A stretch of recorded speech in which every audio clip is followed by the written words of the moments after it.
শুভ সকাল বন্ধুরা, তোমরা সব কেমন আছো? আশা করি ভালো আছো। আমিও খুব ভালো আছি। সকালবেলা উঠেই আগে জামা কাপড়গুলোকে ভাঁজ করে নিই, কারণ চেয়ারে ছিল জামা কাপড়গুলো। তারপরে বিস্কুট খাবো মা?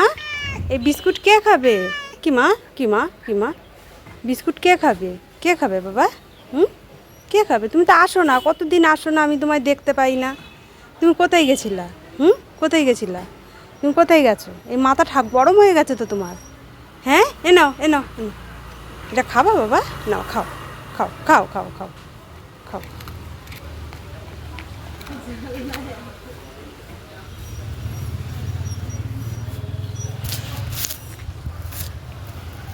তুমি কোথায় গেছিলা শোনা?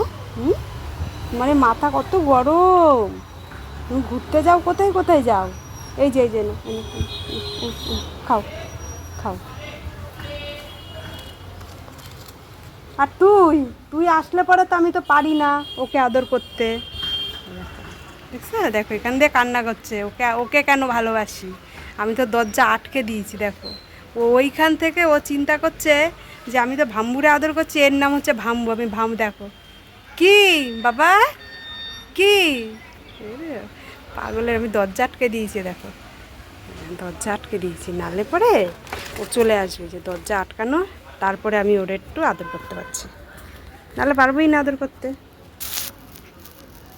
তোমার মা তো, তুমি মা না, তুমি বাবা। কিন্তু আমার মুখে শুধু বাবা মা সব আসে। আসে আসে।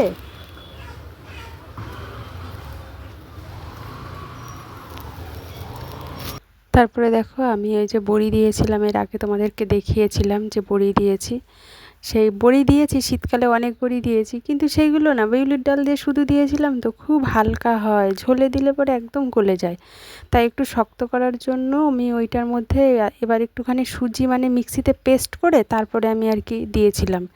শক্ত কি হয়েছে কি না হয়েছে কিছু জানি না, খেলে বুঝতে পারবো। তার মশলা বড়িটা গেল বছর দেইনি, এই বছর প্রথম দিয়েছি। আমি জানি না কেমন হবে, এখনও খাইনি আমি। তারপরে দেখো ঠাকুরের বাসন মাজতে চলে আসলাম। আমি বৃহস্পতিবার দিন আর কিছু করতে পারিনি, আমি শুক্রবার, আজকে শুক্রবারে করছি আমি। কেননা আমি তো অনুকূল ঠাকুরের দিকই তো ওইটারে বড় মা মনে করি। ও শুক্রবার দিন দিলে পরেও কিছু ব্যাপার নেই। তারপরে ওইদিকে ঠাকুরের বাসন মেজে ঘষে আমি এবার রান্নার দিকে চলে আসলাম।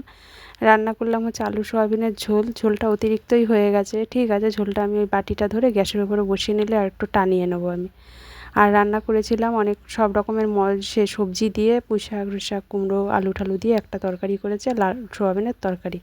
আর এই যে এত আলু এনেছি, আলুর মধ্যে প্রতিদিন পচে নষ্ট হয়ে যাচ্ছে। তা 2-3টা আলু কেমন একটা হয়ে গেছে, তা আলু কুচিয়ে ওর মধ্যে একটুখানি পেঁয়াজ দিয়ে আর একটুখানি কাঁচা লঙ্কা দিয়ে বড়া মতন করে নেবো।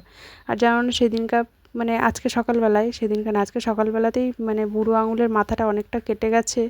সেই লঙ্কা লবণ লাগলে পরে এত জ্বালা করছে, এই যে খুব কষ্ট হচ্ছে, ভাতও খেতে পারছি না নিজে নিজে, আমি এত জ্বলে যাচ্ছে হাতটা আমার। তারপরে দেখো আমার সমস্ত কিছু রান্নাবান্না হয়ে যাওয়ার পরে এই যে এখন আমি এই রান্নাঘরটা ঝাড় দেবো। ঝাড় দিয়ে যাব স্নান করতে। স্নান করে এসে খাওয়া দাওয়া করে আমার কাজ শেষ, কমপ্লিট। যদি ভিডিওটা ভালো লাগে তোমরা আমার পাশে থেকো, কারণ মেয়ে আর আমি দুজনা। তোমরা যদি আমার পাশে থাকো বা সাপোর্ট করো আমাকে, তাহলে আমার মেয়েটাকে নিয়ে আমি মানে ওর পড়াশোনার ব্যাপারটার দিক থেকে আমি শান্তিভাবে ওকে আমি পড়াশোনা করে এগিয়ে নিয়ে যেতে পারো। প্লিজ তোমরা আমার পাশে থেকো।